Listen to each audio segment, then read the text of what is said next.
What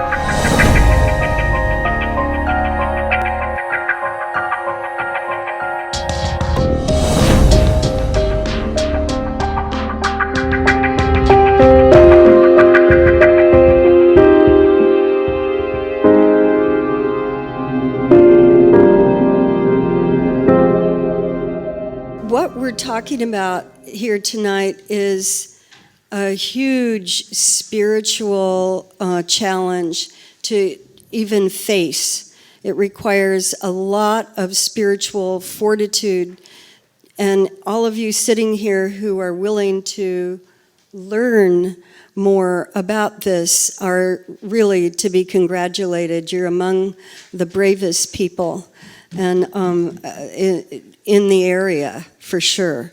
And we really, really, really appreciate all of your efforts. And I hope you can get galvanized to do even more after tonight and hearing all the speakers that are here tonight.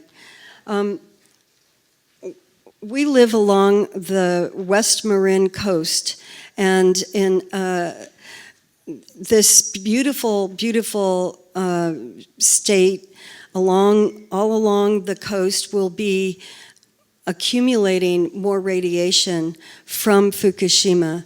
And when I faced that reality, it was like facing an individual death. At first I didn't want to really believe it. I was in denial. Then I was so furious. And then I thought, well, maybe it isn't so bad, bargaining. And then I finally accepted, yes, we're going to have to deal with this. And all the rest of the generations of the human species is going to have to deal with what is going on now at Fukushima. And unfortunately, Fukushima isn't the only site that this could happen at. And you'll understand if you don't already. How many people here have been following this very closely? Okay, thank you. When the explosions at Fukushima occurred in March of 2011, clouds of cesium-134 and 137 were shot up into the air and then into the jet stream and was carried across the jet stream all over the planet. There were people who were saying, oh, let's go to the southern hemisphere, but you know what? The southern hemisphere showed elevated spike in radiation not too many months afterwards. So first it went across the Pacific and then up Alaska, and it's covering the planet there, as you can see. And this was from those explosions that created this cloud of radioactive debris. Then, as we now know that TEPCO, the company that operates the Fukushima Daiichi plants, has been dumping contaminated water into the ocean constantly, every day, since the catastrophe first occurred.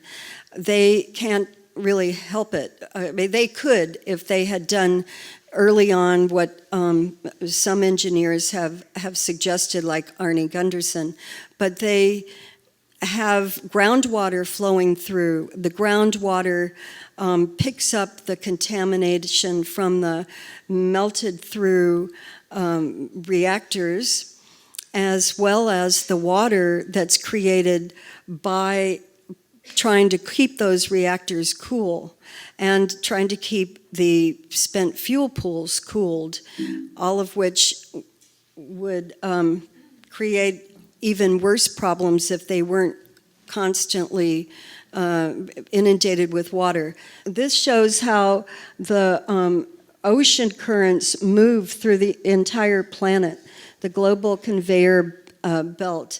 You've heard about the Gulf Stream in the Atlantic. Well, there's one similar in the Pacific. That's the Kuroshio current. And what it does is it starts forming going very deep right in front of Fukushima.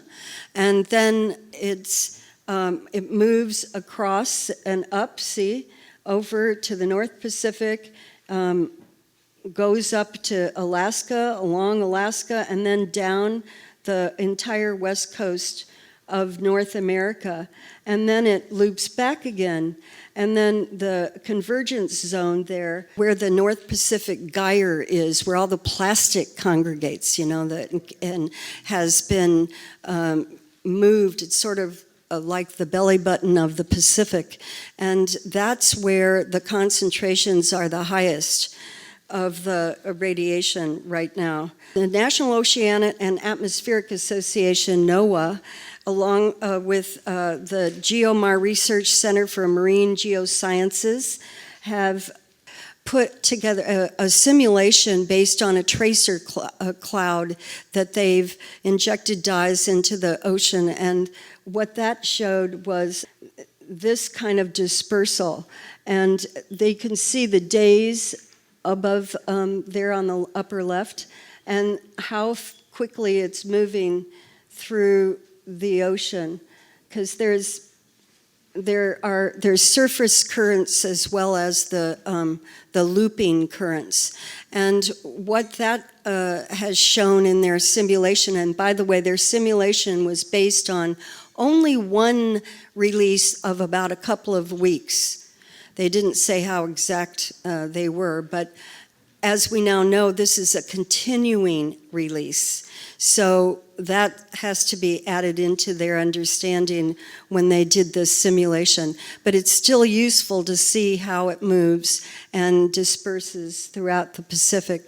What they're saying is that the concentration, because the current is very strong as it leaves Fukushima, and it starts moving very quickly and deeply. Then, when it gets along the north or the west coast of North America, it tends to slow down, and so they are saying that there may be an accumulation along the west coast of these of the radiation that may make our west coast actually more radioactive than off the shores of Japan. So what we can see is that they're saying that this current will reach the northwest coast around 2014. It reaches Alaska before that, and then moves down Canada and down to where we are. The Japanese have done measurements of plankton throughout the Pacific in 10 different places throughout the Pacific, and in every place they tested, there was elevated levels of cesium-134 and 137.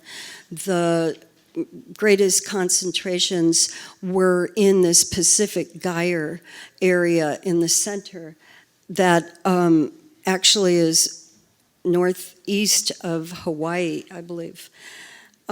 So let's talk about measuring.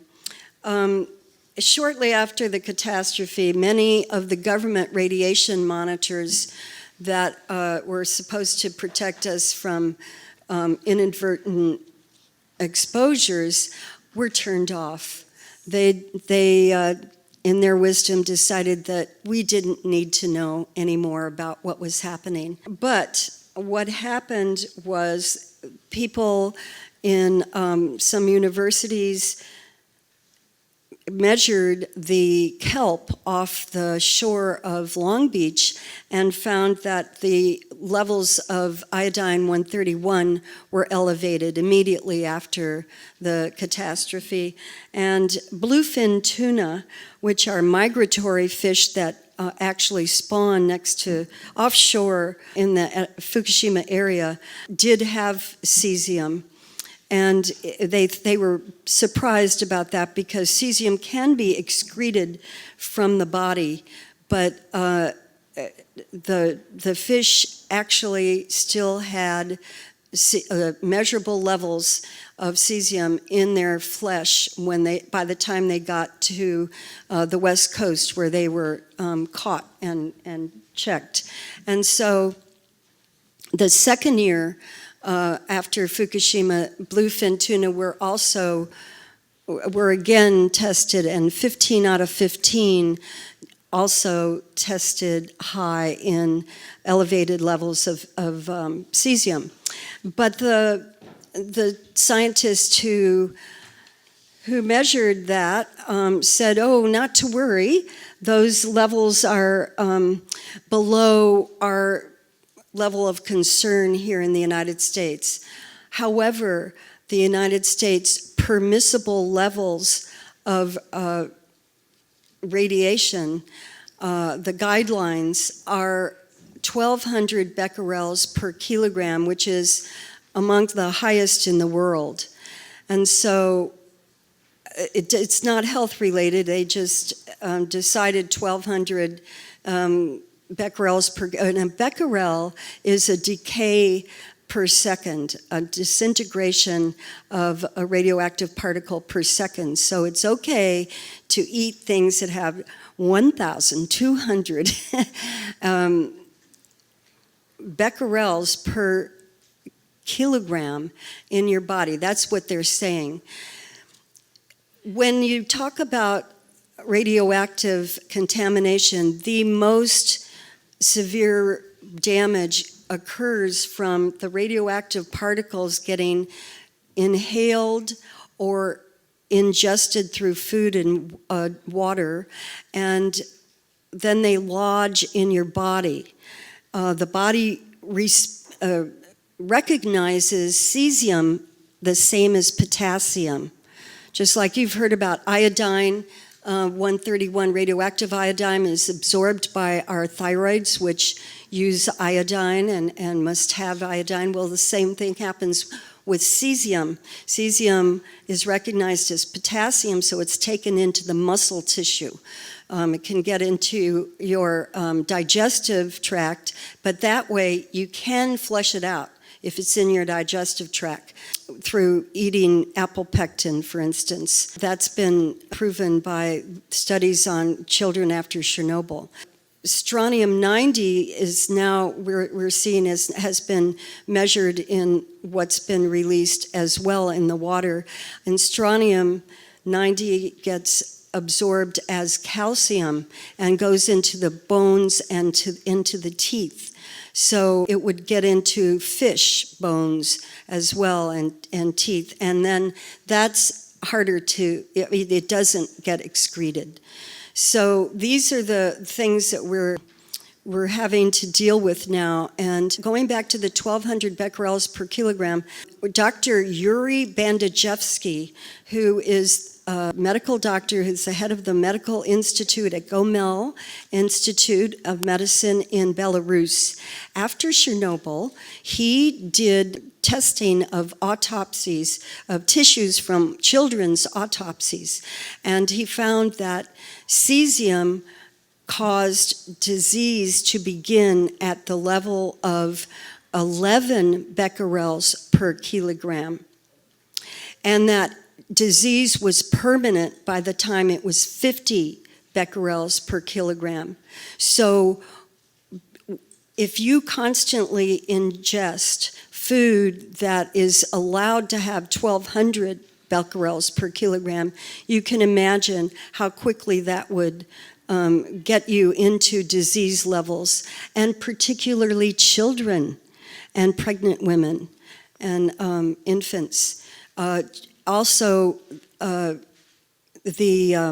National Academy of Sciences, the Biological Effects of Ionizing Radiation Beer 7 report from 2006 has shown, clearly states that there is no safe level of radiation. And in fact, what they have shown is that children are, of course, more vulnerable, the elderly, the infirm, and women are more susceptible than men, and Girl children are the most susceptible. This is our reproducing of our species that's at stake here. And I'm reading more and more, by the way, studies that are showing the same thing is true for non-ionizing radiation, which is the wireless, the cell phones, and that women are more sensitive, and girl children. So what we, one more fact about that, when you ingest that radioactive particle, then this is different, you know, from X-rays, by the way. That just goes through. Those are waves. Gamma radiation, just waves. But if you have a particle of radiation, which is a heavy metal, it can lodge inside you and stay there forever, irradiating the cells right next to it, which, you know, is the way the body is affected. And then they tend to go into the organs, the lungs, the heart, the pancreas, the liver, etc., to cause problems. So what to do? Our organization joined with others to form Fukushima Fallout Awareness Network, FAN, and we've got information over there. There's a lot more information than I'm going to be able to talk about now. Fukushima Fallout Awareness Network has submitted an official legal document to the FDA to demand that the permissible levels for radiation in food and supplements be lowered to 5 becquerels per kilogram, and that they do systematic testing of our food and supplements. And we need support in that. We can talk with more detail over there. Rachel is right there from Eon with an array of different herbs of all things. Now, these won't cure your problem from radiation, but there are studies that have been done that show that, for instance, cancer patients undergoing radiation treatments, which uses gamma radiation, not the particles. But anyway, we're hoping that these same herbs that fortify and help the survival rates from that kind of radiation may help with fortifying the body and somewhat diminishing the bad effects of the particles that may get lodged in your body. People say eat seaweed. Seaweed, I mean, some of the foods that we know were really to be looked for, mushrooms, seaweed, that before Fukushima were really good for you because they hyperaccumulated minerals. Well, those things are hyperaccumulating the radiation. So if they're in exposed water, they're going to be more highly contaminated than other foods. So we have more information over there, a lot more to think about. But apple pectin can help flush through cesium, and there are other ways of dealing with this that we can talk about afterwards. Thank you.